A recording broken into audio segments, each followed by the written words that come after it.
जय श्री कृष्ण। स्वागत है आप सभी का मेरे भक्ति भावना यूट्यूब चैनल पर। आज मैं आपको पुत्र धन प्राप्ति की अक्षय तृतीया की कथा सुनाऊंगा। सभी राशि वाले ये कथा जरूर सुनें। भगवान शिव का अभिषेक करें, माता लक्ष्मी की पूजा करें, पितरों की पूजा करें और इस कथा को जितना हो सके उतनी बार श्रवण करना चाहिए। अक्षय तृतीया का शास्त्रों में विशेष महत्व मिलता है। अक्षय तृतीया के दिन जो भी कार्य करते हैं प्रत्येक कार्य में वृद्धि होती है। अक्षय तृतीया के दिन अगर भगवान शिव का अभिषेक किया जाए तो पुत्र धन प्राप्ति के योग बन जाते हैं। जिनको भी पुत्र धन की कामना है या प्रत्येक कार्य में रुकावटें आ रही हैं, आज के दिन गाय के दूध से भगवान शिव का अभिषेक करें और 12 राशि वाले ये कथा जरूर सुनें। भगवान शिव का अभिषेक करते समय ओम नमः शिवाय मंत्र का जाप करें, अपना नाम और गोत्रोच्चारण करें। 108 चावल के दाने, साबुत चावल के दाने भगवान शिव को समर्पित करने चाहिए। इससे भगवान का आशीर्वाद प्राप्त होता है। 5 बेलपत्र पर शहद लगा करके, गाय का घी लगा करके भगवान शिव को समर्पित करें। इससे भगवान की कृपा सदा ही बनी रहती है और जीवन में कोई कष्ट नहीं आता। जो व्यक्ति इस दिन भगवान को भस्मी अर्पण करते हैं, चंदन अर्पण करते हैं, उनके सभी मनोरथ पूरे हो जाते हैं। आज के दिन इस कथा का श्रवण करने से हर प्रकार की मनोकामना पूरी हो जाती है। अक्षय तृतीया की कथा प्राचीन समय की बात है। एक धर्मदास नामक वैश्य था। धर्मदास अपने परिवार के साथ एक छोटे से गांव में रहता था। धर्मदास भगवान शिव का बड़ा भक्त था, भगवान विष्णु की पूजा करता था और एक गांव में रहता था। धर्मदास काफ़ी गरीब था। वह अपने परिवार का पालन पोषण करता तथा साथ में दान पुण्य भी किया करता था। उसका नियमित नियम था प्रतिदिन भगवान की पूजा करना और जितना संभव हो सके ब्राह्मणों को दान करना।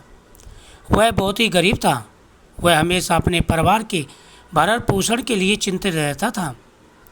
उसे हमेशा चिंता रहती थी कि मेरा परिवार खुश रहे और वह किसी न किसी कार्य से धन जुटाने में लगा रहता था। उसके परिवार में कई सदस्य थे। धर्मदास बहुत धार्मिक प्रगति का व्यक्ति था। वह गरीब तो था ही, साथ ही उसके परिवार में कई सदस्य थे। उनके पालन पोषण भरण की हमेशा उसे चिंता रहती थी। वह धार्मिक प्रगति का व्यक्ति था। उसका सदाचार तथा देव एवं ब्राह्मणों के प्रति उसकी श्रद्धा अत्यधिक प्रसिद्ध थी। अक्षय तृतीया व्रत के महत्व को सुनने के पश्चात उसने अक्षय तृतीया पर्व के आने पर सुबह जल्दी उठकर गंगा में स्नान किया। अब एक दिन यहाँ पर उनके गांव में एक ब्राह्मण देवता आए। उनके मुख से उन्होंने अक्षय तृतीया का महत्व सुना। जो भी व्यक्ति धन, संतान, सुख, वैभव चाहता है उसे अक्षय तृतीया का व्रत रखना चाहिए। इस दिन इस कथा का श्रवण करना चाहिए तथा दान पुण्य करना चाहिए। अब जब से उसने अक्षय तृतीया के दान पुण्य के बारे में सुना, उसने सुबह जल्दी उठा, गंगा में स्नान किया, गंगा माता को प्रणाम किया। गंगा माता में स्नान करने के बाद में पितरों को जल दिया। इस दिन पितरों को जल अवश्य देना चाहिए। इससे भगवान का आशीर्वाद प्राप्त होता है। जो व्यक्ति इस दिन पितरों की पूजा करते हैं, देव पूजन करते हैं, उनके सभी मनोरथ पूरे हो जाते हैं और भगवान की सदा ही उनके ऊपर कृपा बनी रहती है। उसने गंगा में स्नान किया, देवी देवताओं की पूजा की।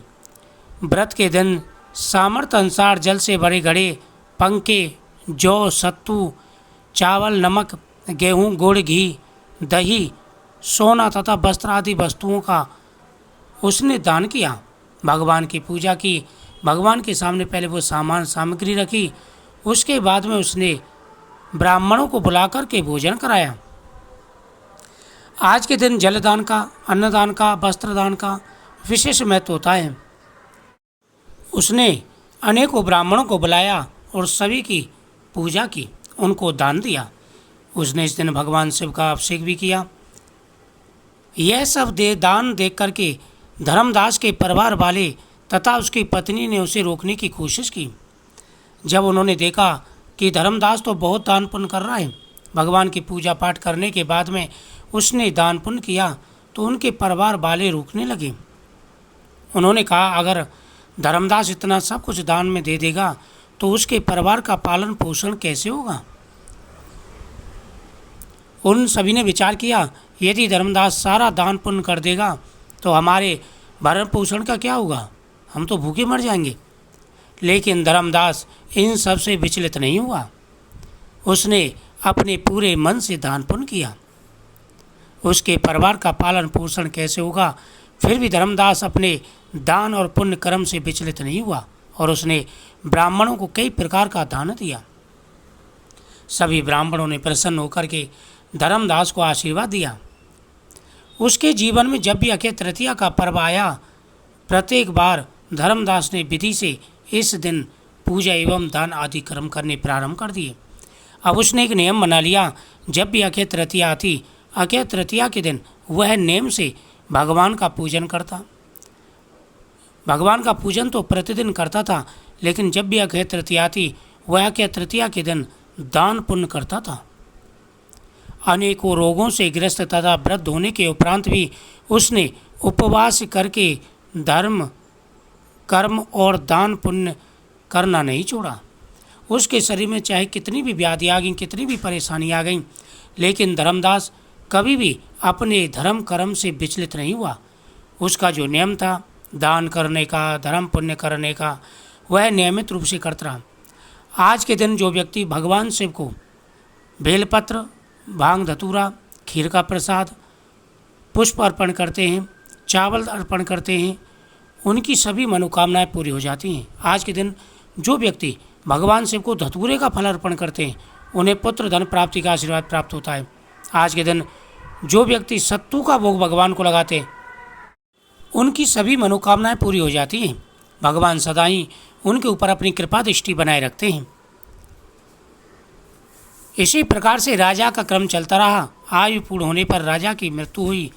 उसके बाद में मान्यता है कि अक्षय तृतीया के दिन किए गए दान पुण्य व पूजन के कारण वह अपने अगले जन्म में बहुत धनी एवं प्रतापी राजा हुआ।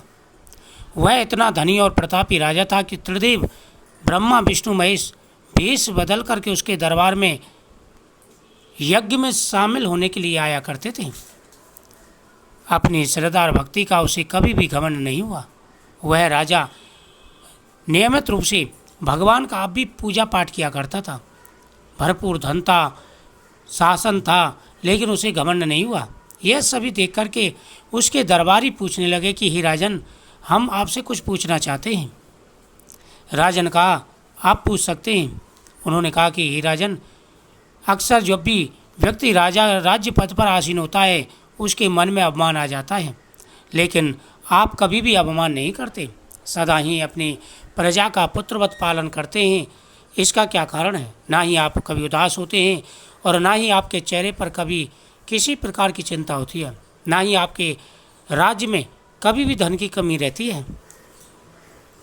इस प्रकार से राजा ने उनकी बातें सुनी तो कहने लगा कि हे सभासदों, मैं हमेशा से ही पहले से ही अक्षय तृतीया की पूजा करता हूँ।